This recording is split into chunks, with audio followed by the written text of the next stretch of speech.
Thought we would continue with the good old Diamond Sutra today. We were talking about it yesterday a little bit. I think most everyone was here. So we can kind of just jump right in. We talked about chapters 5 and 6.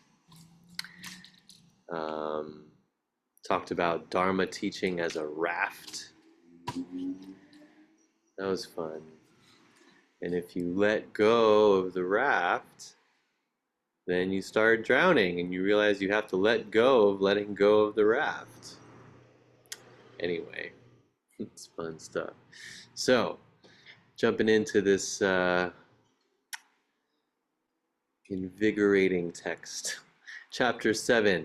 The Buddha asked Venerable Subhuti. Remember, this is all about Subhuti and Buddha in a conversation, a Dharma conversation.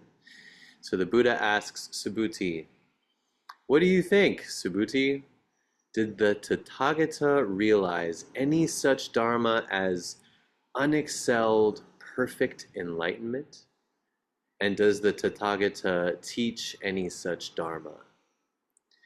The Venerable Subhuti thereupon answered, "As I understand the meaning of what the Buddha says, the Tathagata did not realize any such Dharma as unexcelled perfect enlightenment, nor does the Tathagata teach such a Dharma. And why?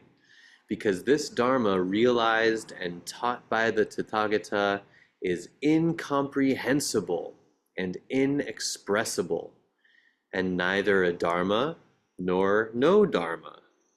And why? Because sages arise from what is uncreated." It's beautiful.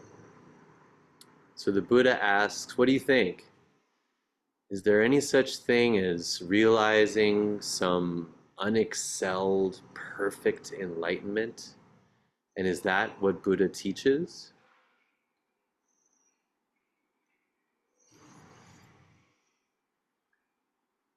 It reminds me of the fourth Bodhisattva vow that we chant. Awakening is unsurpassable. And yet this says, well, we'll see, but they're getting at there's no such thing as unexcelled, perfect enlightenment.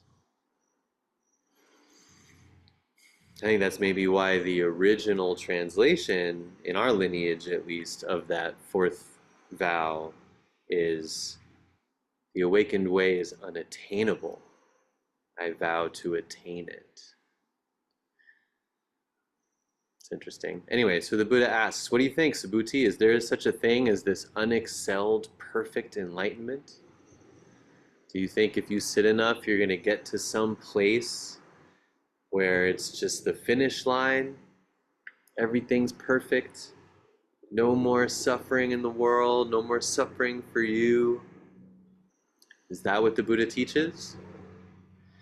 And Subhuti answers, as I understand the meaning of what the Buddha says, you do not realize unexcelled, perfect enlightenment, nor does the Buddha teach this Dharma. And why? He's like answering himself. And why?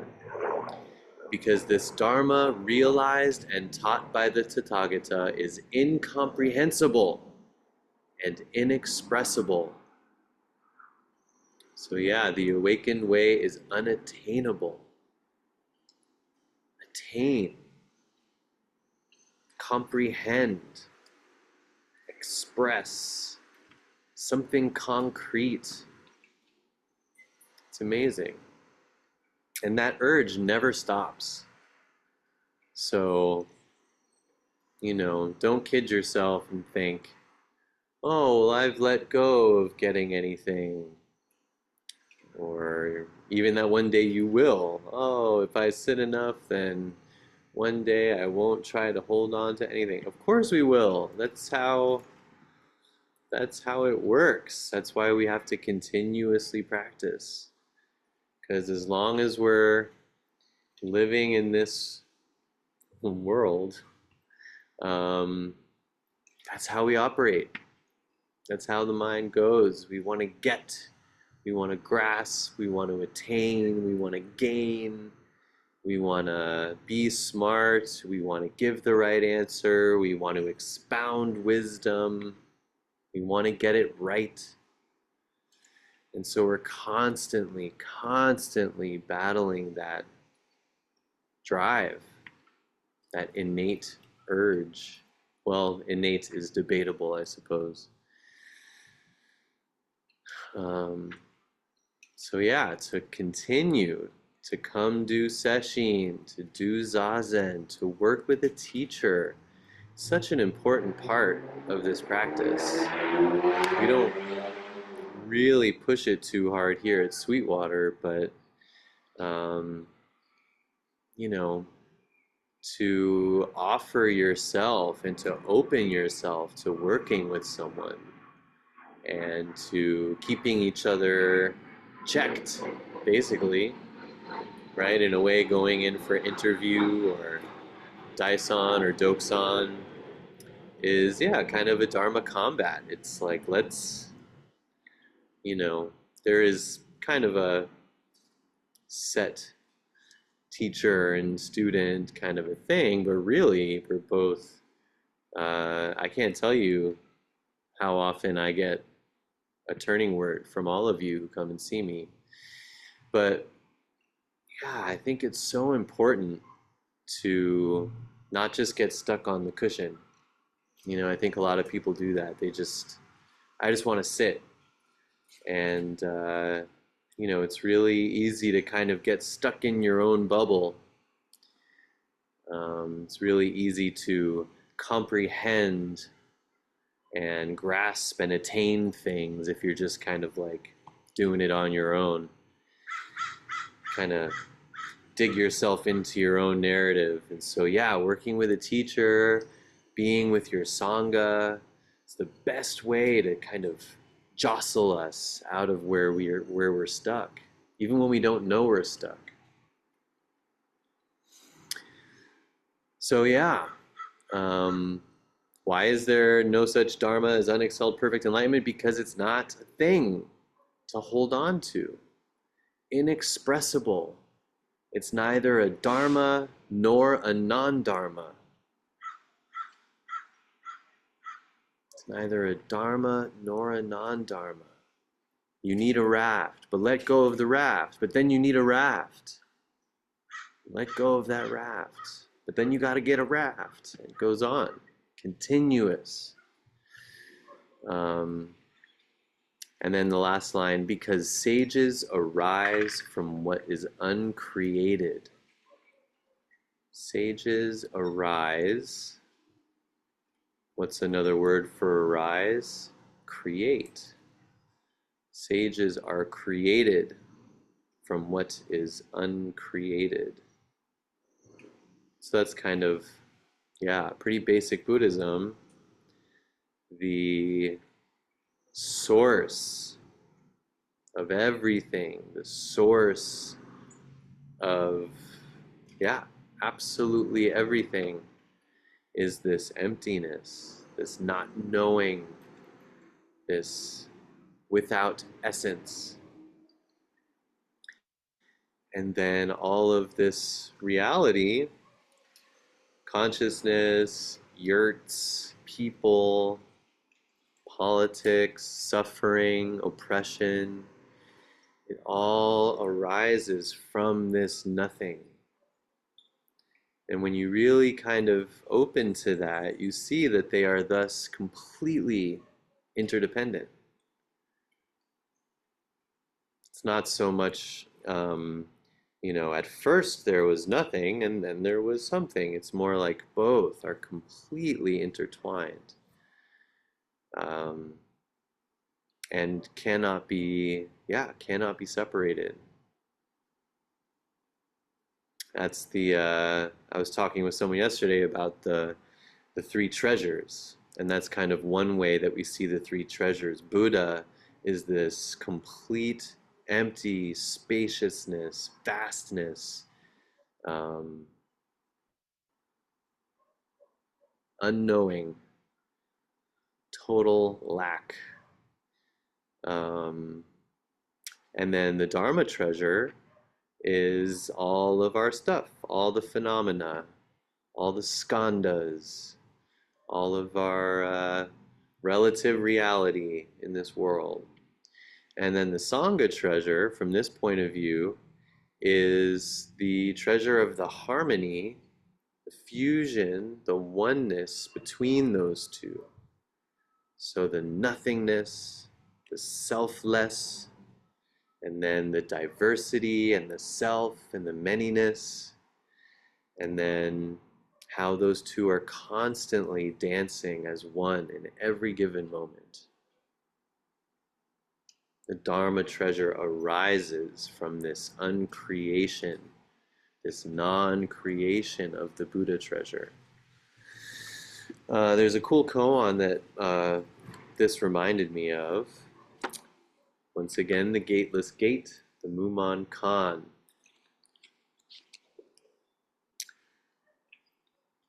And I think I've talked about this a few times, so please forgive me if it's redundant, but how can we hear and experience everything as if it were for the first time?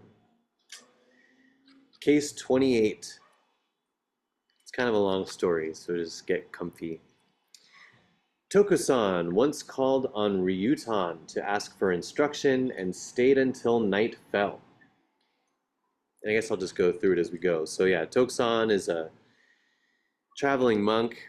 Little story about him. He becomes like a major figure in our lineage. I think Dongshan Liangjie is how we say him in the lineage.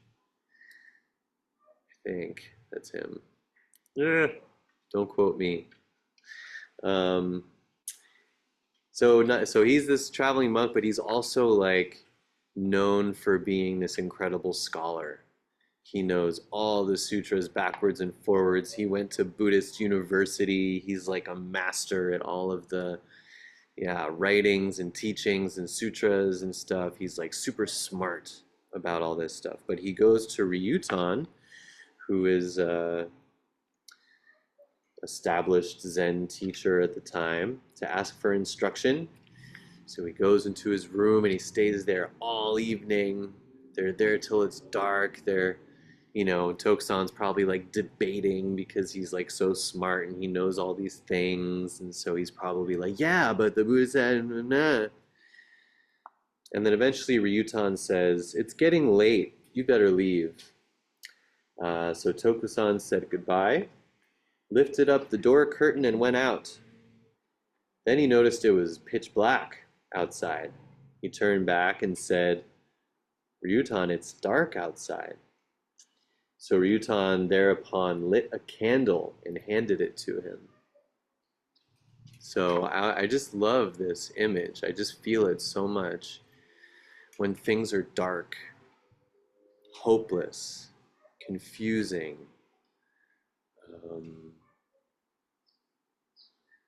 just so mired in darkness. And then something comes along and gives a promise or even directly gives an answer. That's this candle, right? It's dark outside. I can't see. I can't see what to do. I can't see how to feel. I can't see how to fix this. I don't get it. And then here's a candle. Here's some quote from Young Pueblo or the Buddha, or here's a book that'll change your life, or here's $1 million, or here's whatever it is, some kind of like light in the darkness. And that feeling of relief, like, oh, that's it. Now I see. Now I get it. Oh man, thank God I have this candle.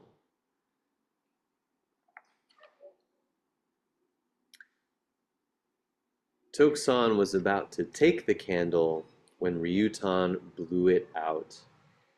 At this, Tokusan was all of a sudden enlightened and made a bow. So We just see Ryutan at his best teaching here. Here's this thing that'll make it all better. Here's this little nugget of wisdom that'll get you through. Here's the perfect relationship you've been waiting for your whole life. And you can just see him reaching for the candle just with that feeling of like, ah, so glad you have a candle. I didn't know how I was going to make it back there. And as soon as he's about to grab it, Ryutan blows it out. Let that go. There is no candle. Be free in the darkness. Be free, right? That feeling, like I said, I love that feeling so much of like, oh God, I just need this one thing. If only I had a, and then you're automatically a slave to that thing, to that idea or that book or that relationship or that job or that money. If only I had this thing, then I'd be okay. But in that moment, Ryutan saw, right? And these teaching upaya, these methods of trying to wake us up to this freedom that we have, are so hard. If he had done it an hour earlier, maybe it wouldn't have worked.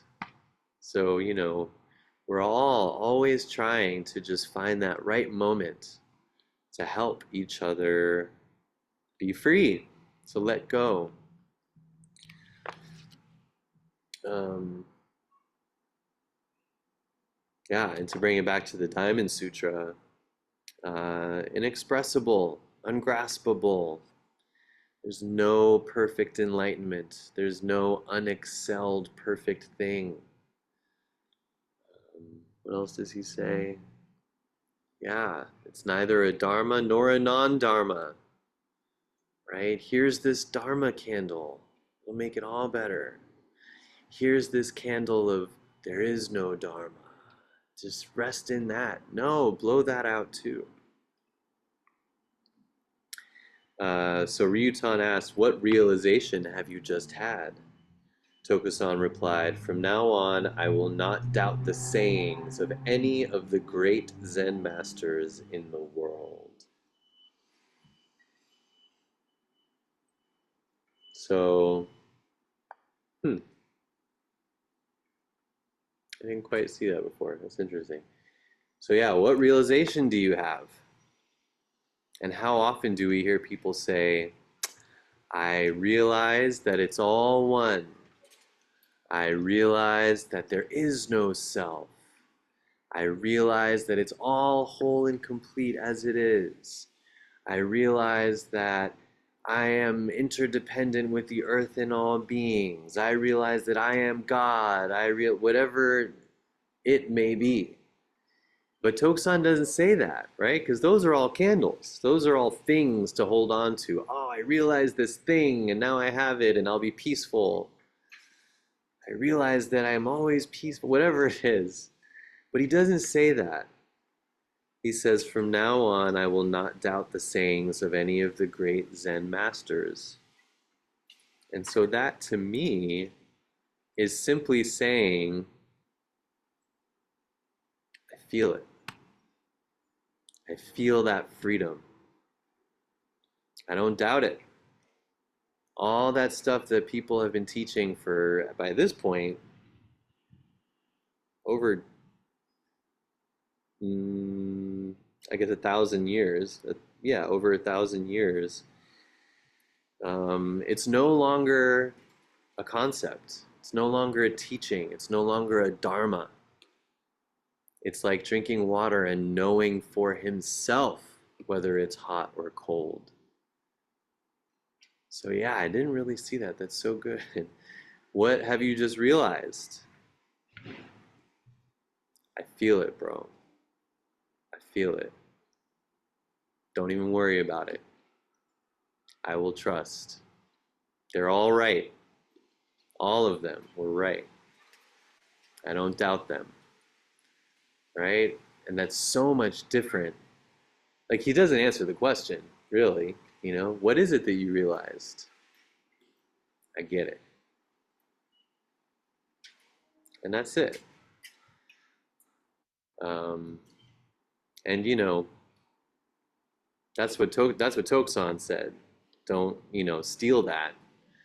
It's not really worth much to go into Daison or Dokusan and use that to prove how much you know. um, because ultimately it doesn't matter what Tokusan says. It's just he knows for himself. And Ryutan can't feel that. You can't feel that for Tokusan. You have to feel it for yourself. Um, so yeah, then the rest speaking is kind of good. So the next day, Ryutan mounted the rostrum, or like the Dharma talking seat, and declared, "Among the monks here, there is a fellow whose fangs are like swords." Yeah, so his words, his understanding can help you die too, can cut right through all of your delusion. His mouth is like a bowl of blood.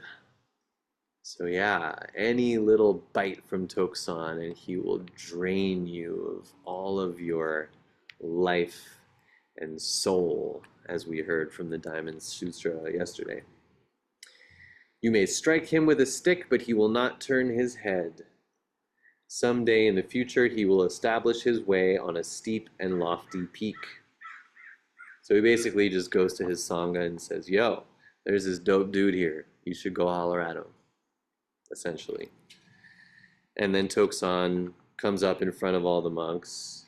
It's a little, teacher's pet. We don't really do that, I hope, anymore. Um, so Tokusan then goes up in front of everybody. He took out all of his notes and commentaries on the Diamond Sutra. That's funny. Um, I'm getting a flashback. I think I did this same talk last year where I was talking about the Diamond Sutra and then I talked about this. That's funny. Sorry for being repetitive, but at least I'm consistent. So he takes out all of his commentaries and notes on the Diamond Sutra, and in front of the monastery hall, he held up a burning torch and said, "Even though one masters various profound philosophies, it is like placing a single strand of hair in the great sky. Even if one gains all the essential knowledge in the world, it is like throwing a drop of water into a deep ravine." Taking up his notes and commentaries, he burned them all, and he left with gratitude. So that's a major display there. All of these teachings, these dharmas, these expressions, these things, these candles that I held on to for so long and studied them and remembered them and wrote them down and put them on my mirror and stuck it to my dashboard when I'm driving, all these ways that we try to hold on to wisdom and knowledge. He burns them up. He burns them up in this show of, it's kind of the same thing as blowing out the candle. Um, Let it go. Sages arise from what is uncreated. So all of these patterns and conditioning and beliefs and opinions and knowledge and all these little candles that we live by, uncreate them. That's kind of what we're doing in Sesshin. Just by simply just inhale, exhale, inhale, exhale, for days on end, being alone with ourselves.